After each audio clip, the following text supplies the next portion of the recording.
Discuss what's making news now. Editor of the Gold Coast Bulletin, Dean Gould. Good morning to you and Merry Christmas, Dean. Up first, the teenage girl at the centre of these AFL nude picture scandal apparently is looking for a deal to tell her side of the story. Do you reckon she should be allowed to profit from all of this? No, look, I really don't. Clearly she's acted recklessly throughout the whole ordeal. But I think we've got to realise that who's the adult in this equation? I mean, she's 17. She's making the judgments of a 17-year-old. You know, she's made some poor judgments, I think. But the AFL and the St Kilda Football Club seem to have come down extremely heavily on her. And I just think, who's the adult here? But as far as payment for either publishing or not publishing the photos or her story, no, I think that's beyond the pale. Well, she's doing a lot of damage and she's obviously very angry about something, but I don't think she realises yet the damage that she's doing to herself. And for her parents to reject her at this stage seems a little bit harsh and cruel, and she does need some sort of guidance, it would seem. Let's move on to the makers of the Power Balance wristbands. Everyone's got one, or everyone knows someone who's got one.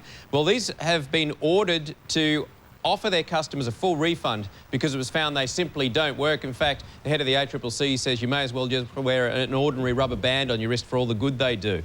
Did you believe in them though, Dean? Yeah.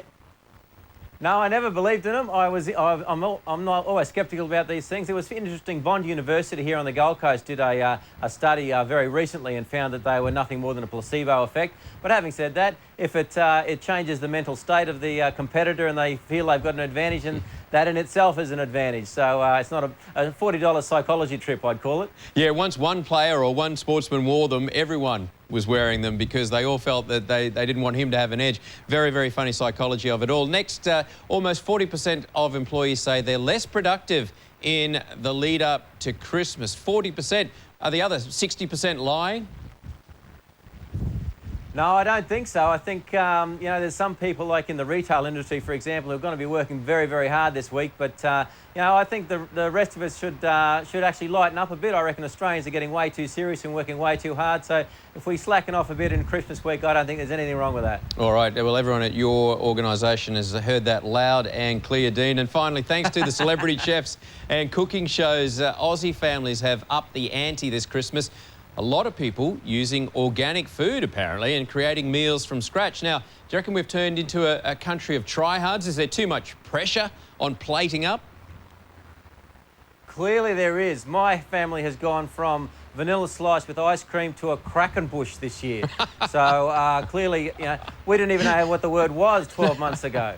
So we're going for a Krakenbush dessert this year. So clearly we've been influenced right to the core of our culinary experience by MasterChef and other shows like that. Even the old leg ham has changed, hasn't it? All the garnishes, the glazes. You've got to keep abreast of all this stuff, mate.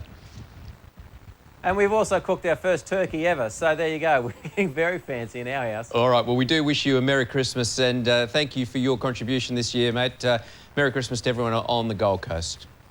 Back to you, Lisa. Merry Christmas to you guys. Thank you very much.